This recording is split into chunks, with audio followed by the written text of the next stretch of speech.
Өнгөрсөн жил засгийн газрын хуралдаанаар 150 мянган айлын орон сууцны үндэсний хөтөлбөр батлагдсан. За энэ хөтөлбөр бол өнөөдөр хэрэгжиж явж байгаа. За энэ 150 мянган айлын орон сууцны 100 мянган Улаанбаатар хотод 50 мянган хөдөө аймагуудад барина. За энийг одоо улсын хэмжээнд бид нэр бүх судалгааг нь авсан.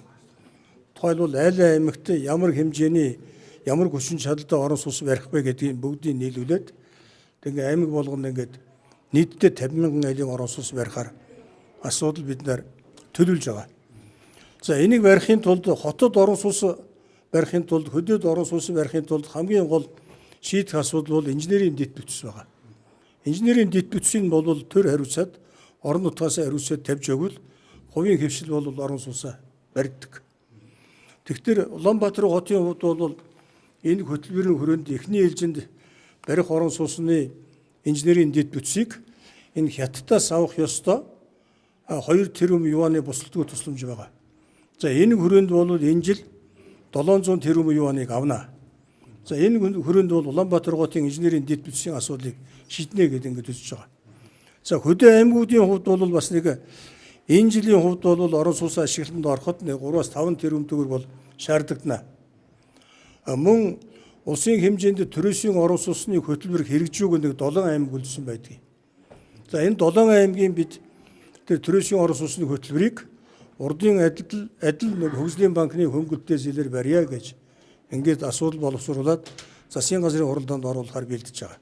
Тэр 268 мянган тэр эрхийг эзэмшиж байгаа хүмүүс чинь бүгдээрээ төлбөр төлөх ёстой уг нь бол. Гэтэл тэрнээс дөнгөж 22,600 төлбөр төлж байгаа байхгүй.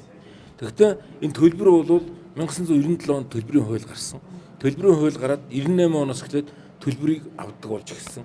Тэгэхэд анх бол тэрбум 500 сая төгрөг төлбөр цуглаж байсан бол одоо өнгөрсөн жилд 84 тэрбум төгрөг цугласан. Одоо ирэх жил бид нар 110 гаруй тэрбум төгрөгийн төлбөр цуглуулна. Тэгээд төлбөрийн бааз маш их хэмжээр гисэн. Өөрөөр хэлбэл 22 биш 268 мянга тэр чигээр төлбөр төлдөг болох хэрэгтэй байхгүй. Тэгэхээр хуучин тэрний чи хүн яваад үзмжээрээ тогтоодог байсан.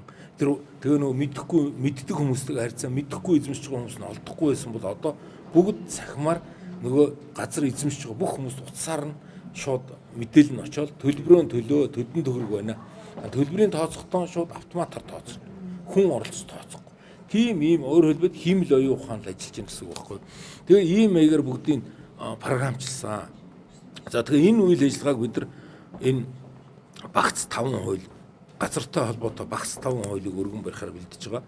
Нэгдүгээрт нь газрын тухай хууль, хоёрдугаарт нь кадастрын хууль, гуравдугаарт нь төлбөрийн хууль, дөрөвдүгээрт нь газар өмчлийн тухай хууль, тавд дахь нь шинэ хууль байгаа. Энэ юу гэхээр зэрэг нийгмийн зайлшгүй хэрэгцээнд газрыг нөхөн төлбөртөөр эргүүлэн дайчилж авах гэсэн ийм 5 хуулийг оруулж байгаа. За газрын хууль бол 2002 онд шинжилэн батлагдсан. 94 онд анхны нь батлагдаад хоёр дахь шатных нь 2002 онд батлагдсан. 2002 онд батлагдсан хууль бол 7 бүлэгтэй 64 зүйлтэй тийм хууль байсан. Одоо энийг бид нар иргэний хууль болон бусад хуулиудтай нийцүүлээд тэгээд үндсэн хуулийн тийм зарчимд оруулаад одоогийн байдлаар 11 бүлэгтэй 162 зүйлтэй ийм том хууль болгож байгаа. Энийг хийснээрээ бол нөгөө үл хөдлөх хөрөнгийн татварын бааз бас нэмэгдэнэ. Өнөөдөр 101 сая төгрөг татварын ерөнхий газар үл хөдлөх хөрөнгийн татвар хураасан байна энэ жил. Энэ 40 мянган үл хөдлөх бүртгэлээс авсан байхад өнөөдөр үүссэн байгаа үл хөдлөх хөрөнгөнөхөд 117 мянган одоо барилга байшин бүртгэгдсэн байх жишээтэй байхгүй. Тэгэхээр энийг нэггүй кадастр дээр бүртгээд ирэхлээр энэ асуудал бол илүү одоо татварын бааз нь нэмэгдэж улсын төсвийн орлого нэмэгдэх тийм боломж хангана. Жил болгон тухайн жилийн газар зохион байгуулалтын төлөлгөөг аймаг одоо нийслэлийн иргэдийн төлөөлөгчдийн хурал баталдаг байгаа. Тэгээ энэ төлөлгөөний дагуу газар олгохдох, эзэмших, өмчлөх, ашиглах хэлбэрээр газрууд олгогддог. Тэгэхээр энэ төлөлгөөний системийг иргэд олон нийтийн оролцоотойгоор хийх юм боломжийг бүрдүүлж байгаа. Өөрөөр хэлбэл төлөлгөөний төсөл олон нийтэд одоо сараас 45 хоногийн өмнө байрлаад тэн дээр иргэд өөрсдөө саналаа өгдөг, мэдээлэл хардаг ийм боломжтой. Тэгээд иргэдийн хурлаар батлагдсан төлөлгөөний эслэгдээд мөн системээрээ ингээд олон нийтэд бүх 330 сум 9 дүүргийн хэмжээнд ингээд харагддаг ийм төлөвлөлтийн систем бий болгож байгаа. За энэ төлөвлөлтийн систем төлөвлөгөөнд орсон газрыг л зөвхөн олгох асуудал байна. Олгохдоо дуудлага худалдаагаар олгох. Тэгэхээр бас нэг ажил нь болохоор дуудлага худалдааны системийг бас нэвтрүүлж байгаа. Өөрөөр хэлбэл захимаар, өөрөөр хэлбэл хаана байгаас үл хамааран тухайн одоо үйл ажиллагаагаа эрхлэх өөрийн сонирхож байгаа газар дээрээ захим хэлбэрээр дуудлага худалдаанд оролцох юм боломж бүрдсэн байна. За дараагийн систем нь бүртгэлийн систем байгаа. За бүртгэлийн систем бол мэдээж энэ газрын эрхийг бүртгэх гэдэг бол тухайн одоо иргэн аж ахуйн нэгж байгууллагын одоо үйл ажиллагаагаа эрхлэхтэй хөрөнгийн баталгаа нь болдог юм байна. Тэгээ энэ чиглэлээр бол манайх мөн улсын бүртгэлийн ерөнхий хууль батлагдсантай холбогдуулаад улсын бүртгэлийн ерөнхий газартайгаа нэлээд хамтын ажиллагаатай ажиллаж байгаа. За энэ ажил маань бол 19 онд нэлээд бэхжлээ. За 20 онд бол бид бүхэн энэ үл хөдлөх эд хөрөнгийн чиглэлээр бас улсын бүртгэлийн газартайгаа хамтарч ажиллахаар бас төлөвлөж байна. За мөн татварын ерөнхий газартай нэлээд хамтарч ажиллаж байна. За нэг хийгдсэн томоохон систем бол энэ газрын үн үнэлгээний асуудлыг бид бүхэн шинжилсэн байна. 2018 онд засгийн газраар 97 оноос шинжилгээг байсан. Тэгээ энэ шинжилсэн үнэлгээний аргачлалын дагуу газрын төлбөр татварын системийг бий болгож байгаа. За ингээд татварын ерөнхий газартай хамтраад энэ газрын төлбөр хураалтыг татварын одоо газар хурааж авахаар ногдуулалтын манай газрын харилцааны салбар ингэж хийхээр ийм одоо газрын төлбөрийн хуулиудад бас өөрчлөлтүүдийг орууллаа. За одоо бол энэ газрын төлбөрийг зөвхөн газрын албан дээр ирж төлөх банкн дээр очрлох биш. Өөрөөр хэлбэл гар утсаар нь одоо төлбөрийн олон ийм дэвшилтэд технологиуд бий боллоо төлбөр төлөх. Тэгэхээр энийг одоо газар эзэмшиж ашиглаж өмчилж байгаа бас иргэдтэй олгож байгаагаар ийм давуу талтай. За газар өмчлөх хэрэгтэй одоо газраа өмчилж авсан иргэдийн хувьд бол газрын татвар гэж төлдөг. Энэ татварыг бол бас хуулиар бол 95-аас 98% чөлөөлсөн байдаг.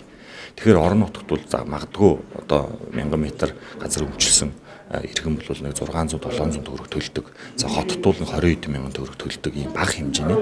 Тэгэхээр өөрөөр хэлбэл татварын энэ асуудал хаягдаад байсан. Өөрөөр хэлбэл нөгөө хураахан зардал нь бараг нөгөө хурааж авч байгаа юмнээсөө их гараад байдаг учраас энэ асуудал байсан. Тэгэхээр энийг бол энэ онлайн өөрөөр хэлбэл гар утаснасаа тэр бага хэмжээний төлбөрийг ч гэсэн төлөх юм боломжтой болж байгаагаар бас ийм давуу тал бий болж байгаа.